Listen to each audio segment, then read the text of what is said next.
At my wife's funeral, I stood alone in the rain. Next morning, my kids came for my house. Welcome, dear listeners, to a place where betrayal is exposed, secrets unravel, and revenge always finds its moment. If you enjoy powerful, emotionally charged stories with unforgettable twists, please subscribe, like this video, and share it with others who love captivating storytelling. And before we begin, I'd truly love to know, where are you listening from today? Let me know in the comments section. The rain had been falling since early morning, and it was still coming down when we lowered Eleanor into the ground. I stood at the grave with my hat in my hands, water running down the back of my neck and soaking through my coat to my shirt. Most mourners had moved toward the covered pavilion or drifted to their cars. But I couldn't leave yet. Eleanor had spent 41 years standing beside me in every kind of weather, and I figured I could stand in the rain for her one last time. I don't know how long I stayed there. Long enough for my shoes to fill with cold water. Long enough for the gravediggers to appear at a respectful distance. When I finally turned to walk back to my car, neither of my children had waited. My daughter Vivian's black umbrella was already moving toward the parking lot. My son Conrad was already inside his car, with the engine running. I told myself they were cold. I told myself grief takes people differently. I needed to believe something that night because I had nothing else left to hold on to. I stood in the rain until I was the only one remaining. That was the last moment of peace I would have for a very long time. I woke the next morning to the sound of a car door closing in my driveway. My body still felt heavy from a night of broken sleep. The bedroom was gray with early light, and Eleanor's side of the bed was smooth and untouched. I dressed and came downstairs to find Vivian already inside the kitchen, sitting at the table as though she had been there for some time. Her coat was still on. Her husband Terence stood near the window with his arms folded. Conrad was by the counter with a coffee he had made himself without asking.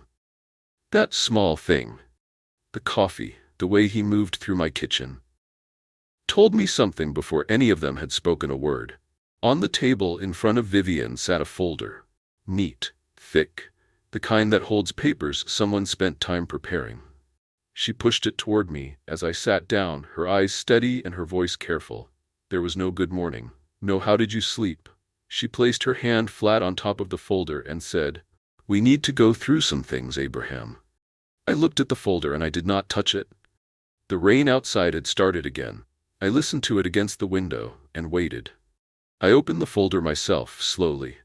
The top document was 3 pages long. Property transfer authorization was printed at the top in dark, clean letters.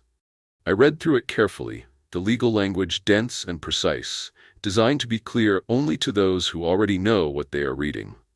My eyes stopped near the bottom of the 3rd page at the signature line. A name was written there in ink. Eleanor Mercer. My wife's name in what was meant to look like my wife's handwriting. Eleanor's hand had trembled near the end of her life. Not severely but consistently. Her letters broke slightly at the curves, the way hands do when the body is tired and medication is heavy. This signature was smooth. Every letter clean and connected, written with a steady hand my wife had not possessed in the last 4 months of her life. I looked at it for a long time. Then I looked up at Vivian. She met my eyes without blinking. I closed the folder and set it back on the table. I told her I needed time to review everything properly before I signed anything. Her jaw tightened just slightly. "You've had time," she said. I looked at Conrad. He looked at his coffee. I did not argue with them. Arguing would have told them I was afraid, and I was not ready to show them what I already knew. Instead, I slid the folder back across the table with one hand, quietly, the way you move something out of your way when you are thinking about something more important. I told them I was not signing anything that day. The room went cold the way rooms go cold when people expect agreement and don't receive it. Conrad set his cup down with more force than necessary. He said they were trying to help me. He said the house was too large for one person, that the upkeep would become too much, that the sensible thing was to let them handle the transition. I nodded slowly, like I was considering it. Inside, something had already been decided. I had spent 40 years in insurance. reviewing enough estate documents to understand exactly what a transfer authorization was designed to accomplish when it appeared on a table the morning after a funeral. What it meant was that the planning had not started last night. It had started a long time ago. When they finally left, I walked to my desk, opened a new folder on my laptop, labeled it carefully, and began reading every word of every document they had left behind. After they were gone, I sat at the kitchen table with the folder open and a magnifying glass I kept in the desk drawer for small print. I went back to Eleanor's signature 3 times. Each time, the same thing troubled me. Eleanor's natural handwriting had a slight leftward drift in the capital E of her name. A habit from childhood that appeared on every card, every check, every birthday message I had watched her write over 41 years. This signature had no drift. The E was perfectly upright, textbook straight, the kind of letter written by someone copying carefully from a sample, rather than from muscle memory. I took 2 photographs of the signature page with my phone. Then I went to the filing cabinet in the study where Eleanor kept her personal papers, and found 3 documents she had signed in the last 2 years: our tax return, a letter to the insurance provider, and a birthday card to her sister. I photographed each one. Then I sat down and looked at all 4 images side by side on my phone screen. The difference was not subtle once you knew where to look. The spacing was wrong. The pressure was wrong. The exit strokes were wrong. Someone had signed my wife's name, who had never actually watched her write it. I logged into the email account Eleanor and I had shared for household matters, utility bills, appointment confirmations, the ordinary correspondence that kept a home running. I was not looking for anything specific. I was looking for anything that did not belong. I found it on the 3rd page of the inbox, buried between a hospital reminder and a message from our pharmacy. It was from a law office I did not recognize, a firm called Hargrove & Associates. The subject line read, "Urgent, final signature confirmation." I opened it. The message confirmed that all required documentation had been received and verified. The timestamp read 2:14 in the morning. I sat very still. I knew exactly which night that was. It was the night Eleanor had been given an increased sedative dose to manage her pain. I had been sitting beside her when the night nurse came in and adjusted her medication. Eleanor had not been conscious after that, had not opened her eyes, had not spoken, had not been capable of confirming anything. I had stayed until Vivienne arrived just after midnight and told me to go home and rest. I had kissed Eleanor's hand and left. I had trusted my daughter to watch over her mother. The email was sent at 2:14 in the morning. I had been gone for 2 hours. I called the law office the following morning from my car, parked in the hospital lot where I had sometimes sat with coffee during Eleanor's treatments. I kept my voice level and professional, and told the person who answered that I was calling to clarify a document I had received as part of my late wife's estate. The assistant pulled up the file without hesitation and confirmed that everything had been properly executed and verified. I asked who had been present when the documentation was finalized. There was a brief pause, the sound of papers being moved. Then she told me, "Your daughter and her husband were present for the verification." I thanked her and said I might follow up. I ended the call and sat with my hands on the steering wheel without moving the car. My daughter and her husband, in a law office. In the middle of the night, while my wife lay sedated in a hospital room, and I sat at home believing my family was watching over her. They had not planned this in the days after Eleanor died. They had waited for the right night and moved while I was out of the way. Everything they had done had depended on 2 things: my wife being unable to speak for herself, and me being willing to trust them. They had been right about both. Not for much longer. I drove to the hospital that afternoon and spoke with the charge nurse on Eleanor's floor, a careful and thorough woman named Nurse Pauline, who had been on duty during most of Eleanor's final weeks. I did not tell her what I suspected. I simply asked whether she might help me understand the care record from one specific night, the night of the increased sedation. She pulled the file and walked me through it patiently. She confirmed the sedation order, the time administered, and Eleanor's documented condition through the night.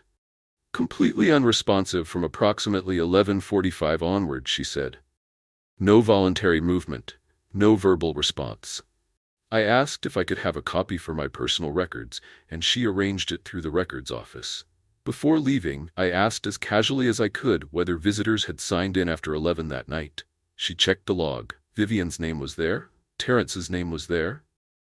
Sign-in time, 12:08 in the morning. I wrote both times in my notebook. 12:08 arrival, 2:14 email confirmation, 66 minutes. That was how long it had taken them to redirect everything Eleanor and I had built together. 66 minutes while she lay unconscious, and I was 30 miles away, thinking I could trust my own children. The next morning I checked the joint account Eleanor and I had kept since before our children were born.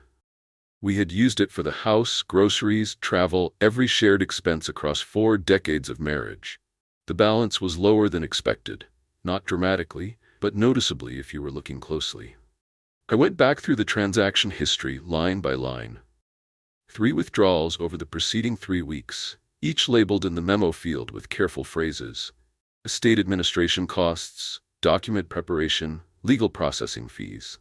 The dates all fell within the window between Eleanor's final week in hospice and the day after her funeral.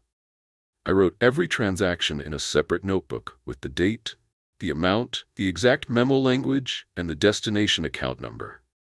Then I called the bank and asked whether a secondary authorization had been added to the account in the previous 60 days.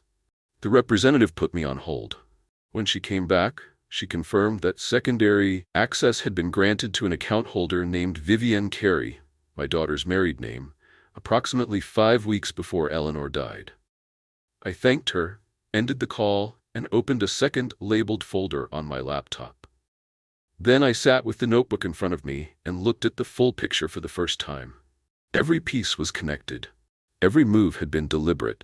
My neighbor, Mrs. Dalton, a retired school teacher who had lived across the street since my children were in high school, stopped me at the mailbox 2 days after the funeral. She held my hands and told me how sorry she was. Eleanor had meant a great deal to her. They had shared a fence and a garden, and 30 years of small kindnesses between neighbors who become like family. Then, as she began to step away, she mentioned almost in passing that Vivian had been so capable throughout everything, and had mentioned the house would probably go on the market fairly soon. She hoped whoever moved in would be good neighbors. I kept my expression gentle and thanked her warmly. Inside, something clicked into position. Vivian had told the neighbor the house was for sale before she had told me. Before I had signed anything. Before I had agreed to a single word. She had already begun managing the story she planned to tell the street. I went inside, sat at the table, and typed the home address into a real estate search. The listing appeared immediately. 12 photos. My living room, my kitchen, Eleanor's garden. The listing had been active for 11 days. Eleanor had only been in the ground for 2. The listing showed 12 photographs of the interior of my house. My living room with Eleanor's blue reading chair. The kitchen with the window where she kept her small herb pot above the sink. The back garden with the rose beds she had planted the summer our youngest grandchild was born and tended every year since. Someone had walked through my home and photographed it for sale without a single word to me. The listing named the seller. Not Abraham and Eleanor Mercer. Not the Mercer estate. Just one name, Vivian Carey. Under the property description, the text described a well-maintained family home with motivated sellers and a flexible closing timeline. I read those words twice. Motivated sellers. I was not motivated to sell the home I had lived in for 33 years. I was the surviving co-owner of that property, and my name did not appear on the listing because someone had decided it did not need to. I copied the listing URL into my notes file. I noted the date it had been published. I noted the agent's name, a man called Pierce, working from a firm 2 towns over. Then I closed the browser and called a contact from my insurance years, a forensic documents specialist named Walter Obie, who owed me a quiet favor from a case we had worked together a decade ago. I called the listing agent the following afternoon from a neighbor's phone to keep my own number out of any record. I introduced myself as a potential buyer who had questions before booking a viewing. Pierce was warm and practiced in the way real estate agents are trained to be. The kind of confidence that comes from a script rather than from experience. He told me the property was in excellent condition, the seller highly motivated, and that a family situation made a quick close preferable for all parties. I asked how soon a transaction might complete. He said the legal groundwork had already been laid and that the process could move very efficiently once a buyer was confirmed. Everything was arranged, he said, those exact words. I thanked him and ended the call. I added his name, the date, and the phrase "the legal groundwork" had already been laid to my notes folder in quotation marks. Then I sent Walter Obi an encrypted message with photographs of Eleanor's signature on the transfer authorization, alongside the 3 reference signatures from the filing cabinet. I kept the message brief and asked whether he had capacity for a professional opinion. He replied within the hour and said he would call me in the morning. Walter called at 8 o'clock the next morning. He was careful and methodical, the way he had always been, and he did not lead with his conclusion. He walked me through the methodology first: stroke angle analysis, pressure mapping, letter formation comparison across all 4 samples. He noted the absent leftward drift in the capital E that appeared consistently in every reference signature. He noted the pen pressure, heavier and more controlled on the disputed document than on any of Eleanor's authentic samples. He noted the overall consistency of line quality and said it suggested careful copying rather than natural writing. Then he said it plainly. "Abraham, that signature is traced. Someone placed the document over an original signature and traced it. Nobody writes under illness and age with that quality of line." My chest tightened. I asked whether he could produce a written report. He said yes. I asked whether the report would hold up under formal review. He said it would. We arranged to meet the following week. After I ended the call, I sat without moving for a few minutes. Then I went back to the folder and pulled out a second document I had noticed earlier but not yet fully examined. What I found inside it was worse than the traced signature. The second document had been placed at the back of the folder beneath the transfer authorization, separated by a plain sheet as though it were a minor item. It was titled "Family Consent Acknowledgement" and described itself as a supporting statement confirming all immediate family members had reviewed and agreed to the property transfer. 3 signature lines sat at the bottom. Eleanor's name was on the first line, signed in the same traced hand I had already identified. Conrad's name was on the third line, which I recognized as genuine. On the second line, above the printed name Abraham Mercer, was a signature that was supposed to be mine. I looked at it for a long moment. Then I signed my own name on a blank piece of paper beside it and compared them. I did not need Walter's analysis for this one.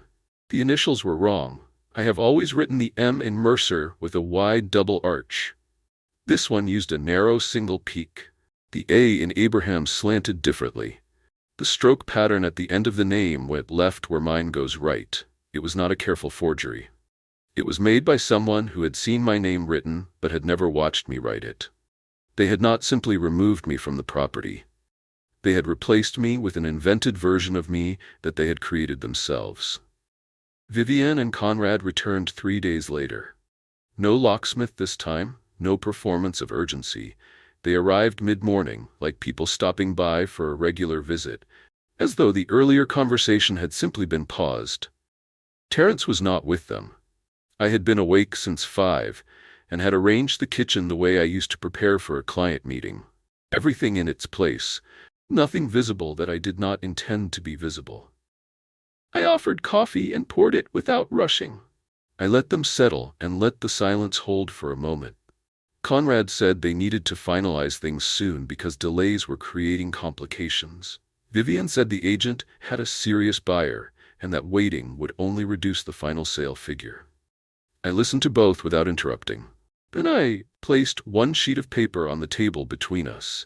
Walter's preliminary findings, formatted as a professional memo with his credentials and contact information at the top. I slid it toward Vivian and asked her to read it. She reached for it slowly. Her eyes moved across the first paragraph. Then her hand, just briefly, went still on the page. That stillness lasted only a second. but it was the first honest thing that had happened at my kitchen table since Eleanor died. Vivian set the paper down carefully, the way people set things down when they are buying time to think. She looked at Conrad. He looked at the table. Then she looked at me and asked what this was supposed to be. I told her it was a forensic analysis of the signature on the property transfer. She said the word forensic with a slight emphasis, as though invoking the seriousness of the process was itself unreasonable. As though I was the one doing something excessive by bringing evidence to a table where fraud had been committed. Conrad said he wasn't following any of this, in the brittle voice he gets when he feels cornered. I offered to explain if he needed me to. Vivian said I was overreacting. She said they were trying to protect my interests. She said the transfer was designed for my benefit and that I was making a difficult situation harder. I let her finish. Then I slid a second sheet across, Eleanor's authentic signature from the tax return, beside the trace signature from the transfer document, side by side in clear photographs. No one spoke. Vivian's fingers moved to the edge of the page without picking it up. Something behind her expression shifted the way light shifts when a cloud passes. The script they had rehearsed had not included this part. I pulled out the third item, 2 pages printed from the hospital records office, the official nursing notes from the night in question. I had obtained them through a formal records request, submitted the morning after my conversation with Nurse Pauline. They were stamped and dated and signed by the attending physician. The key line near the bottom of the first page read, "Patient unresponsive to verbal and tactile stimulus from approximately 23:45 onward. Administration of document and signature not clinically possible during this period." I had asked the records office to include that clarification in writing, and the ward physician had agreed to provide it. I pointed to the timestamp, 11:45. Eleanor was completely unresponsive. I pointed to the visitor log entry I had also printed. Vivian and Terence arriving at 12:08 in the morning. I pointed to the law office email confirmation, 2:14 in the morning. I told them the arithmetic was straightforward. My daughter's face lost its color in the slow, thorough way that happens when a person's body understands something before their mind is ready to accept it. She opened her mouth. Then she closed it again. Conrad said nothing. The room held its breath the way rooms do when nobody left in them can find a safe direction to move. The silence held until I thought neither of them would speak again. Then Terence's voice came from behind me. I had not heard him come through the back door, which he knew had a loose catch. He must have been outside when I thought he had stayed home. "I told you this was too far," he said.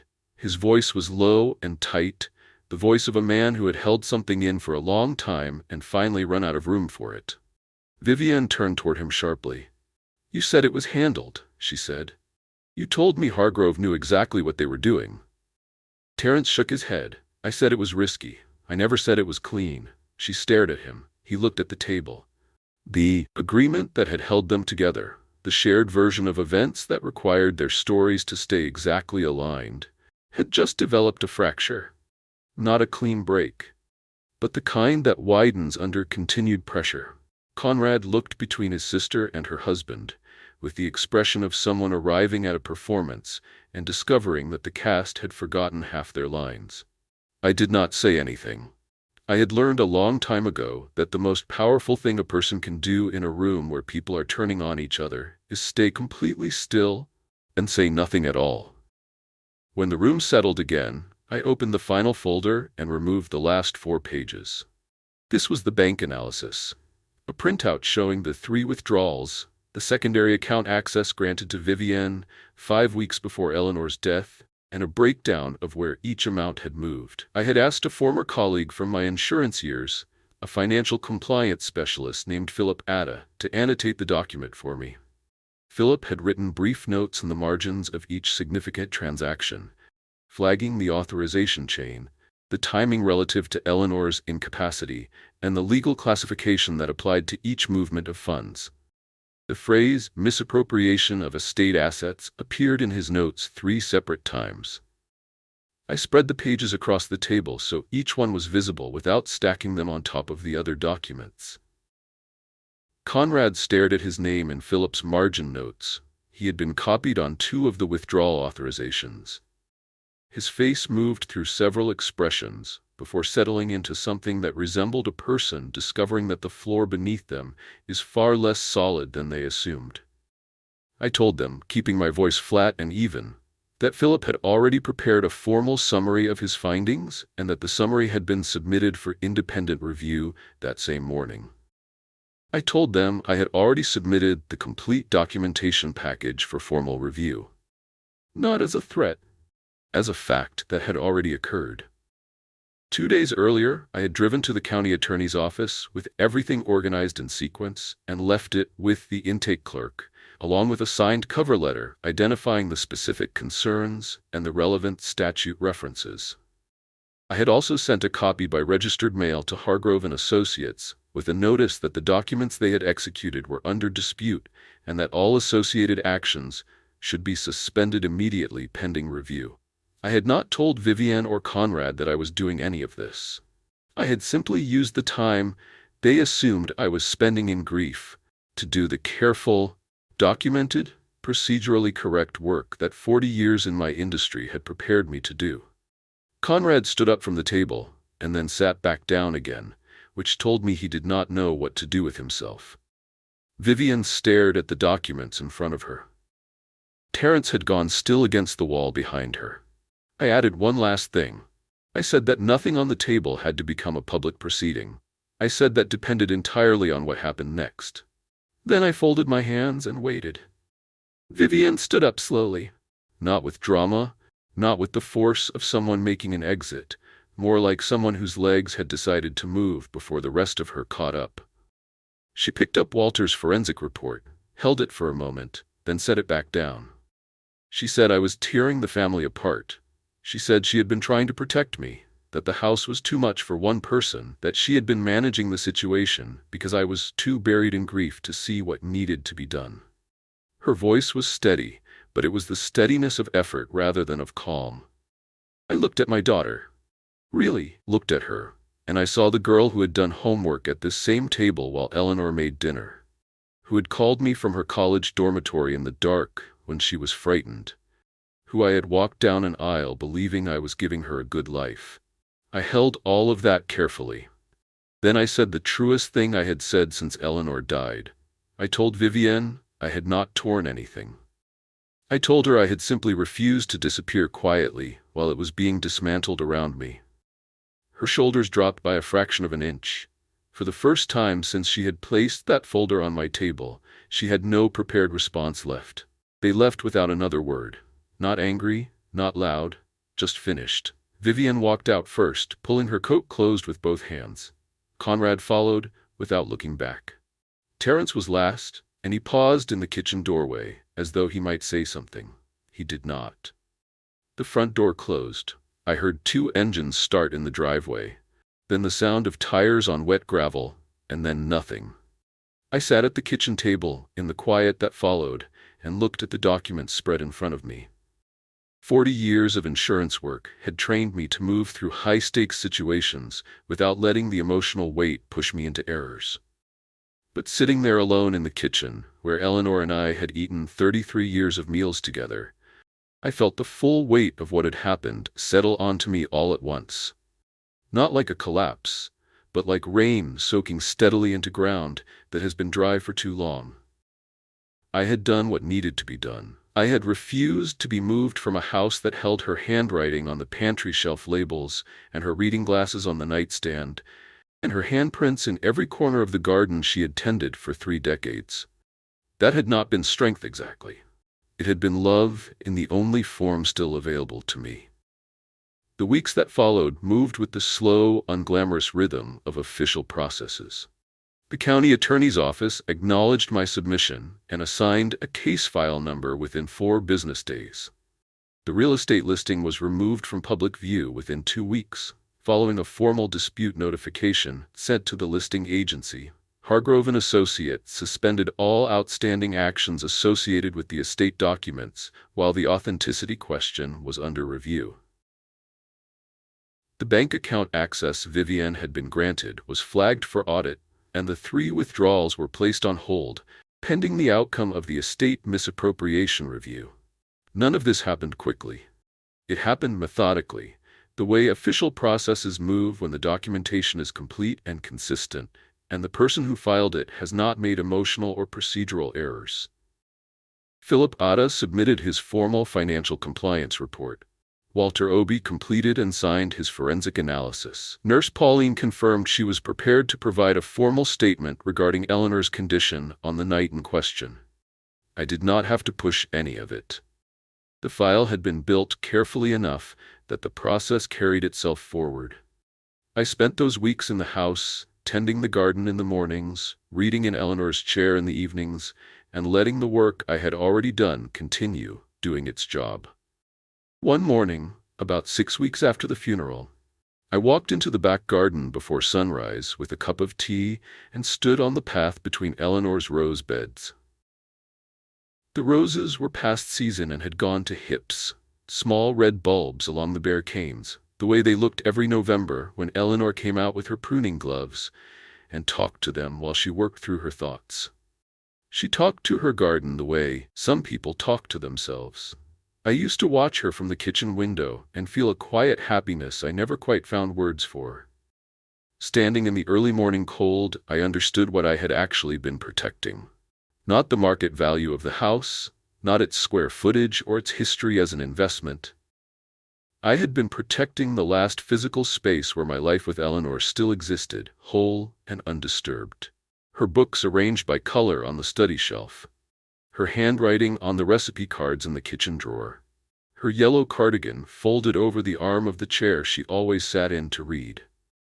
If I had signed that document they placed on my table, I would not simply have lost a house. I would have handed away the last room in the world where Eleanor was still present. The garden was still mine. The cardigan was still on the chair. I never heard from Vivian again after that morning. No call, no letter, no message through Conrad. Conrad sent a short text about 4 months later, around the time the formal review concluded. It said only, "I hope you're doing all right, Dad." I replied that I was. Some distances, once they open, cannot simply be closed again with a short message and good intentions. I say that without bitterness.